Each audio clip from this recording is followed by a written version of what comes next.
Au nom du Père et du Fils et du Saint-Esprit. Amen. Viens, Esprit de Dieu, viens prier en nous. Viens nous vivifier par tes dons bienfaisants. Embrasse nos cœurs du feu de ton amour. Apporte-nous ta sagesse éternelle et que ta lumière éclatante purifie nos cœurs. Évangile de Jésus-Christ selon saint Jean. Le premier jour de la semaine, Marie-Madeleine se rend au tombeau de grand matin. C'était encore les ténèbres. Elle s'aperçoit que la pierre a été enlevée du tombeau. Elle court donc trouver Simon-Pierre et l'autre disciple, celui que Jésus aimait, et elle leur dit: « On a enlevé le Seigneur de son tombeau et nous ne savons pas où on l'a déposé. » Pierre partit donc avec l'autre disciple pour se rendre au tombeau. Ils couraient tous les deux ensemble, mais l'autre disciple courut plus vite que Pierre et arriva le premier au tombeau. En se penchant, il s'aperçoit que les linges sont posés à plat. Cependant, il n'entre pas. Simon-Pierre, qui le suivait, arrive à son tour. Il entre dans le tombeau. Il aperçoit les linges posés à plat, ainsi que le suaire qui avait entouré la tête de Jésus, non pas posé avec les linges, mais roulé à part à sa place. C'est alors qu'entra l'autre disciple, lui qui était arrivé le premier au tombeau. Il vit et il crut. Jusque-là, en effet, les disciples n'avaient pas compris que, selon l'Écriture, il fallait que Jésus ressuscite d'entre les morts. Acclamons la parole du Seigneur. Louange à toi, Seigneur Jésus. Dimanche 20 avril 2025, dimanche de Pâques, jour de la résurrection de notre Seigneur Jésus-Christ. Bien-aimés dans le Seigneur, joyeuse fête de Pâques à tous et à toutes.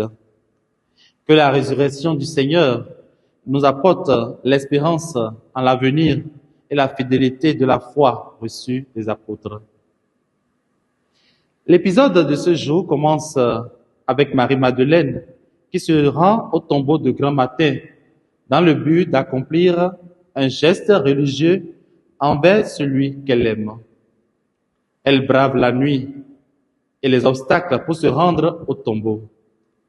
Pour elle, il n'y a point d'obstacle quand il s'agit de se rendre au tombeau. Arrivée au tombeau, elle ne vit pas le corps de son Seigneur. Elle a pensé immédiatement que le corps de Jésus avait été enlevé. Elle s'est mise à chercher Jésus dans le jardin. Elle voit un homme et le prend pour le jardinier. Or, celui que Marie-Madeleine croit être le jardinier est bien le ressuscité. C'est en l'appelant par son nom que le Christ l'arrache à son sommeil. Frères et sœurs, Jésus ressuscité n'est pas un fantôme ni une hallucination.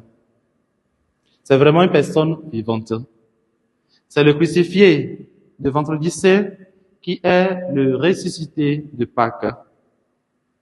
Comme Marie-Madeleine, nous avons à le rechercher jusqu'à le trouver.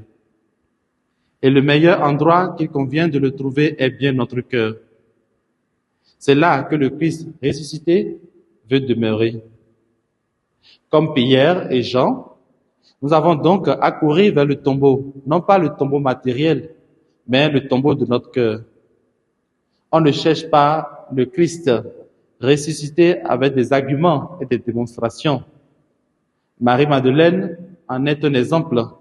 Son amour pour le Christ lui a permis de chercher et de trouver celui que son cœur aime. Alors que le Christ ressuscité ressuscite dans nos vies tout ce qui semble mort, qu'il illumine nos vies, qu'il nous manifeste constamment sa miséricorde, nous redonne courage et force en tout pour être véritablement à sa suite, par nos actes quotidiens. Qu'il nous bénisse au nom du Père, du Fils et du Saint-Esprit. Amen. Ils sont finis les jours de la Passion. Suivons à présent les chemins, les pas du ressuscité. Joyeuse fête de Pâques à tous et à toutes.